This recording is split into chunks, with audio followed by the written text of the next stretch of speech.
Data wa twese wo mwijuru ora ibihe vyose, ndasenga umwene data ugiye kumva ijambo riramwubaka riramukomeza mu izina rya Yesu, amen. Turabaramukije mwese bakuzi b'ikiganiro, haracyariho ivyizigiro, amahoro y'Imana nakomeze kubana namwe. Haracyari ivyizigiro ko wakomera, ko wagera ku nzozi zawe, haracyari ivyizigiro ko wagera ku vy'abandi bagezeho, haracyari ivyizigiro ko wavyara ukonsa ugaheka nk'abandi, haracyari ivyizigiro ko iyo ndwara wayikira, haracyari ivyizigiro ko warongora, haracyari ivyizigiro ko warongogwa, haracyari ivyizigiro urya mugabo yagutaye ko yagaruka, haracyari ivyizigiro umugore yagutaye ko yagaruka, haracyari ivyizigiro umugore watakaje ko Imana yaguha undi, haracyari ivyizigiro ko umugabo yagutaye Imana yagushumbusha undi, haracyari ivyizigiro ko wabona akazi, haracyari ivyizigiro ko wabona umutahe nawe ugakoresha, haracyari ivyizigiro ko wagera ku nzozi zawe utarapfa ni wihebure. Bana twizeye n'Imana ishobora vyose, n'Imana itarobanura ku butoni, vyo yakoreye abandi nawe yabashaga kubigukorera. Izina ryawe rihabwa icyubahiro. Turakomeje icigwa cacu ibisete mivuga ngo aho so wagenewe kuba. Kini igice c'8 ndagushimiye ko abanye nacu kuva mu gice cya mbere kugera muri kino gice c'8. Ndagushimira nawe usangiza abandi ibiganiro dukunda kubagezaho. Ndagushimira wowe umaze kudukurikirana ku rubuga rwa YouTube uciye kuri channel ya Haracyariho Ivyizigiro TV. Tugushimira ko umaze gukanda sabone cyangwa subscribe. Turagushimira nawe udukurikirana ku rubuga rwa Facebook. Turagushimira ko umaze gukanda follow na like, kandi tugushimira ko uparataje abandi sino nyigisho. Turashimira n'abadukurikirana baciye ku rubuga rwa TikTok Apostle Glory Shine. Tugushimira ko umaze gukanda follow kuri iyo channel ya TikTok. Imana iguhezagire cyane, turabakunda. Turashimira abantu mudusengera, turashimira abantu mudushigikira n'uburyo bwanyu. Imana ikomeze kubagirira neza mu mpande zose. Murakoze cyane. Turakomeje kino cigwa cacu. Sinzi kibanzo urimwo, bishoboka ko atari cyo Imana yakugeneye kubamwo. Sinzi ubuzima uri kurabamwo, bishoboka ko atari bwo buzima Imana yakugeneye kubamwo. Sinzi kibanzo uhagazemwo, bishoboka ko atari cyo Imana yakugeneye kubamwo. Birivuga ngo Imana yaduhamagariye kwezwa. Imana idutabare cyane. Hari abantu bari ko barimbuka ariko Imana itabaremeye kurimbuka. Hari abantu bari ko bagwara ingwara Imana itabageneye kugwara ivyo bigwara. Hari indwara nyinshi ziva ku badayimoni, ziva kuri Satani, abantu nabo bakavyagiriza Imana ngo niyo yabishatse ko bibaho. Hari imfu nyinshi, hari ibibazo byinshi duhura navyo tukavyagiriza Imana ngo niyo yabirekuye, ngo niyo yabishatse ko bitubaho.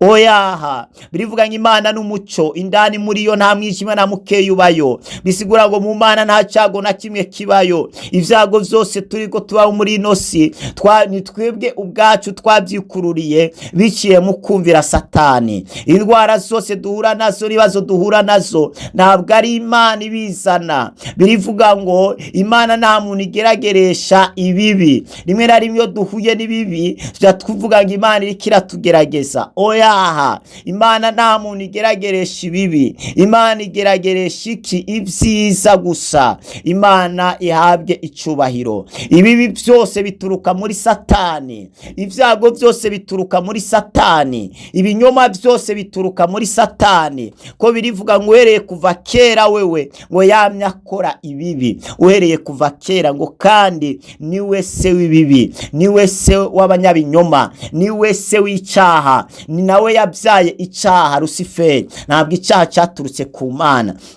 Imana idutabare cyane. Haleluya. Mu kigwa dufise twabaye duhagaritseho gato bitewe nuko tukiri ko turegeranya ico ubumenyi butandukanye kugira ngo duce tugisokorore cuzuyemwo ubwenge bwose. Ni ikigwa twise icazanye Yesu hano mwisi. Icazanye Yesu hano mwisi niki cyatumye Yesu aza hano mwisi. Tuzovuga ingene icyaha cyavutse, tuzovuga n'ingaruka y'icyaha, tuzovuga n'inkomoko y'icyaha, tuzavugamwo n'icyamwa Adamu na Eva bariye, mbega n'icyamwa kimeze gute. Tuzovuga tuzosigura ibintu bitandukanye ku bintu byinshi byakuzazaniraga iyo ubyumvise. Tuzatanga umuco kuri izo bintu, tuzavuga icazanye Yesu, kandi tuzorangiza kijya cigwa ndazi umaze gutahura ibintu bitari bike. Imana iguhezagire cyane. Haleluya.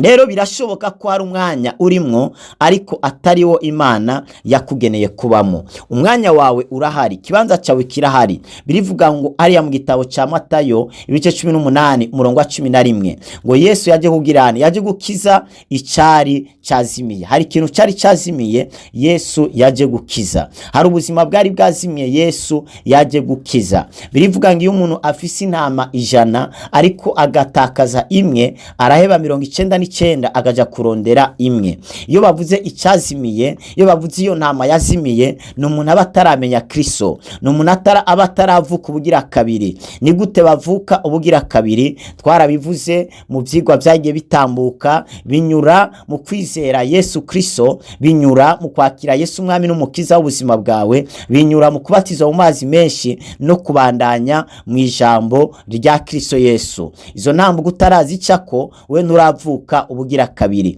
Kwa buri kuranyumva utaravuka ubugira kabiri, uze kunyandikira kuri WhatsApp yanditse ngaho no kuri screen yawe, uze kunyandikira kuri WhatsApp tuza gutanga kugira ngo tubashe gufasha kuvuka ubugira kabiri. Nawe wasubiye inyuma ivy'Imana wari warabivuyemwo, nawe uze kunyandikira ngo ufashe ingene wosubira kubigarukamo ndetse ugatera imbere. Ko birivuga ngo ivyago byamabiza ku bantu bagizene basubiye inyuma ndetse n'abantu bari ko bakora ivyaha. Imana ni gutabare. Kazobaregi bakaya. Turiko tuvuga rero ibintu indwi vyatuma uhagarara mu mwanya Imana yakugeneye kubamo. Sinzi rero ahantu uri, murazi ko teme yakivuga ngo aho si wo wagenewe kuba. Sinzi ubuzima uri kurabamo. Bishoboka ko wabyaye abana babiri, urondera wa gatatu uramubura, urondera wa kane uramubura. Birashoboka ko Imana itakugeneye kuvyara abo babiri, ahubwo Satani akaba yarabigizemo uruhara, abarozi bakaba barabigizemo uruhara kugira ngo gumane utwo twana tubiri. Ariko ndagusengeye ngakarimbi kose abadayimoni bari baragushiriye imbere ngugwe maze uvyare abandi bana mu izina rya Yesu. Birashoboka kuri hano mu gihugu Imana yakugeneye kuba mu kindi gihugu. Ndagusengeye nimba ari n'abarozi bazibiye urugendo rwawe, bakugarije ivyo bakoze bihinduka ubusa, winjire mu gihugu cawe mu izina rya Yesu Kristo. Abiseye baba mu buja ariko atariho bagenewe kuba. Imana yari yarabageneye igihugu c'i Kanani gitemba amata n'ubuki, ariko bamara imyaka 130 bari mu gihugu gitari cyabo, babayeho nabi, arabaja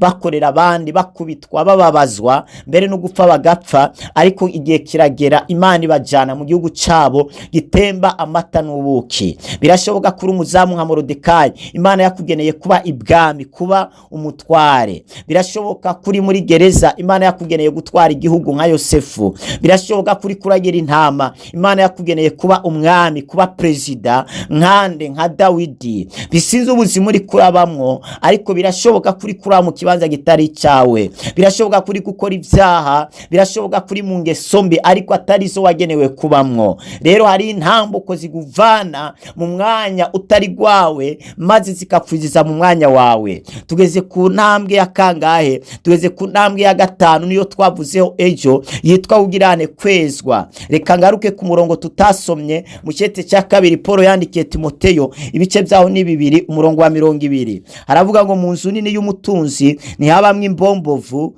ntihabamwo imbombovu zivyacuzwe mu izahabu no mu ifeza gusa, ariko habamwo n'iz'ivy'ibiti n'iz'ivy'ibumba, kandi bimwe babikoresha ivy'icubahiro, ibindi babikoresha ibiteye isoni. Umuntu niyiyeza akitandukanya n'ivyo, azoba igikoresho c'icubahiro cejejwe, kigiriranye neco ikimazi, catunganirijwe igikorwa ciza cose. Aha bavuze ngo mu nzu nini y'umutunzi ntabwo habamwe ibikoresho bimwe gusa, ariko hamwe ibikoresho ivyakozwe mu ibumba, mu plastike, mu vyuma, mu zahabu. Mu nzu nini y'umutunzi hamwe ibikoresho bitandukanye, ariko rero baca bavuga ngo kandi ibyo bikoresho byose biba bifite igikorwa cyavyo, ariko byose biri mu nzu y'umutunzi. Inzu y'umutunzi igereranywa n'inosi, inzu y'umutunzi igereranywa n'ubwami bw'Imana, inzu y'umutunzi igereranywa n'ubwami. Ariko bavuze ati umuntu ari mu bwami cyangwa umuntu ari mu Mana arafise igikorwa yagenewe kubamo, ariko ngo umuntu niyiyeza azoshobora kuva inyuma wisange yageze imbere. Kwezwa ni kimwe mu bintu bizatuma utambukira mu mwanya Imana yakugeneye kubamo. Ubaho ubuzima bwo kwezwa. Kwezwa no kugirane, kwezwa ni igikorwa kibandanya mu buzima rukristo kugeza umuntu avuye hano ku isi. Umuntu yihana rimwe biciye mu kuvuka ubugira kabiri, biciye mu kwakira Yesu nk'umwami n'umukiza w'ubuzima bwiwe. Ariko kwezwa ni ubuzima bubandanya. Kwezwa no kugirane ni ukwiyambura intege nke, ni ukwiyambura ivyaha. Ni cya gihe wisanga wakoze ibintu bitabereye, kwisanga wabeshe kandi utahamagariwe kubesha. Muri ico gihe ucugirana, uca wihana, uca usaba imbabazi, uca wezwa, uca wiyambura ico kinyoma, ukavuga ngo kubesha ntabwo ari wo mugabane wanje, sibwo buzima bwanje. Kwiba sibwo buzima bwanje, gusambana sibwo buzima bwanje, kwisambanya sibwo buzima bwanje, kwica sibwo buzima bwanje, kuja mu bapfumu ntabwo ari bwo buzima bwanje, gukora gutukana sibwo buzima bwanje. Igihe cyose uriko uhakana wiyambura ibintu bimatanye n'isi, ibintu abisi bakora, hari ubundi buzima buca bugaragara, hari ibindi vyiza wari uteke bica bigaragara. Fata itara urishireko igitambara, ukugenda ukura icyo gitambara niko wa muco ugenda ugaragara muri iyo nzu. Igihe rero ukikendera mu vyaha, mu ngeso zitandukanye, ivyo bituma ubwiza bw'Imana, ubuzima bw'Imana butekeye indani muri wewe butagaragara, kandi ivyo bikakuzibirira gutambukira mu mwanya Imana yakugeneye kubamo. Icyatumye abise batagera mu gihugu cy'amasezerano bagapfira mu butayu bamwe, ni kubera bakoze ivyaha. Ivyaha biratuma umuntu atinjira mu gihugu cy'amasezerano. Ikintu rero cya gatandatu n'abantu. Abantu nabo Imana irashobora kubakoresha kugira ngo utambukire mu mwanya Imana yakugeneye kubamo. Abantu ntuze wanke abantu, ntuzagwanye abantu. N'udafise ikimazi uno munsi arashobora kukigira ejo hazaza.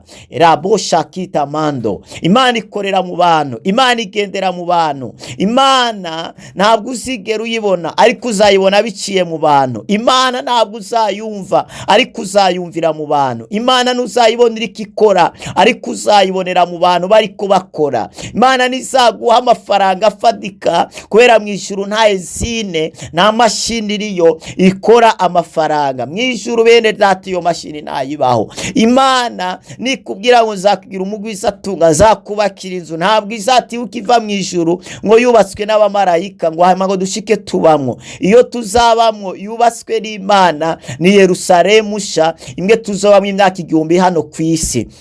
Imana ishimwe cyane. Yo nayo tuzayivuga ikindi gihe nitwiga ku gitabo cy'Ibyahishwe Yohana, niho tuzayivugaho. Ariko hano ku isi ibi inzu zabamwe izubakwa n'abantu. Uzabukeneye abafundi n'abayede, uzabukeneye engineer, uzabukeneye abantu batandukanye baze gukora mu nzu yawe, ku nzu yawe.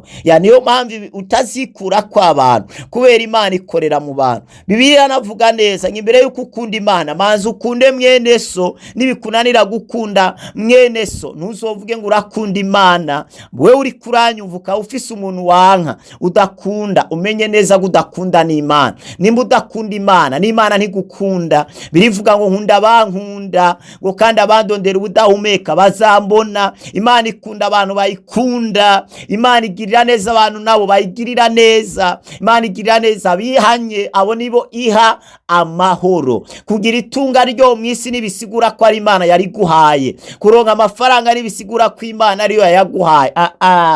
Nimuzitiranye ibintu. Hano ku isi hari abami babiri, hariho Yesu Kristo akabaho na Satani. Hari abatera imbere kubera Satani, kubera abadayimoni, kubera batanze ibimazi, bivye bisha abantu. None wocuvuga ko ari Imana yabibahaye? No. Ariko hano ku isi kandi hari abantu batera imbere, ari Imana ibategeje imbere. Hari abantu bagura imiduga ivuye ku Mana. Imana ishimwe cyane. Abantu rero Imana yarabashizemo ibintu bimatanye n'ubuzima bwawe. Imana yumvise amarira y'Abisirayeli, ntabwo ariyo yagiye kubakura mu buja, ariko yabwiye Mose, genda ubankurire hehe mu buja. Ubuzima urimwo Imana izakurungikira umuntu azabukuvanamo. Umuntu nakugirira neza ntuzoshira umutima kuri uyo muntu, uzawushire ku Mana, kubera wakugiriye neza uno munsi yakugirira nabi ejo. Wakugaburiye uno munsi bigukiza yakugaburira ibikwica muri kazoza. Uwavuze ngo uri mwiza mwiza niwe azavuga ejo kuri mubi. Uwagusize amavuta niwe azagusiga amabyi hariya.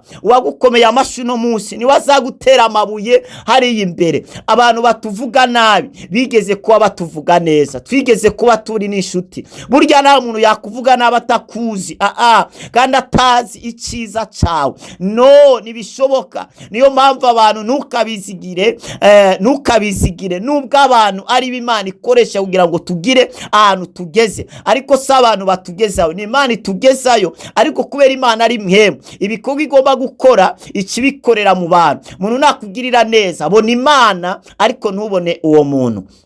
Imana ihabwa icyubahiro. Reka kano kantu uzakagarukeho mu gice gikurikira. Njya nababwira ikintu cya nyuma kigira 7 wokora kugira ngo utambukire mu mwanya wawe. Imana ibahezagire cyane. Data, turagushimiye kubw'ijambo ryawe. Uryumvishe riramwubatse kandi riramukomeje. Zana impinduka hejuru ubuzima bwe mu izina rya Yesu. Muhe kwezwa, muhe umuntu muzima yo mugeza ku masezerano. Rungika umuntu wo kumukura muri buno bujarimo, muri umubabaro, muri aka gakinda, muri ano marira, muri buno bukene, muri ano madeni. Murungikira umuntu w'ikimazi mu izina rya Yesu. Amen. Ni wakira uwo muntu w'ikimazi. Urifuza gusengerwa, urafise umutwaro, ufise inzozi warose zirakuzazanira. WhatsApp yacu ni +257 65 77 339.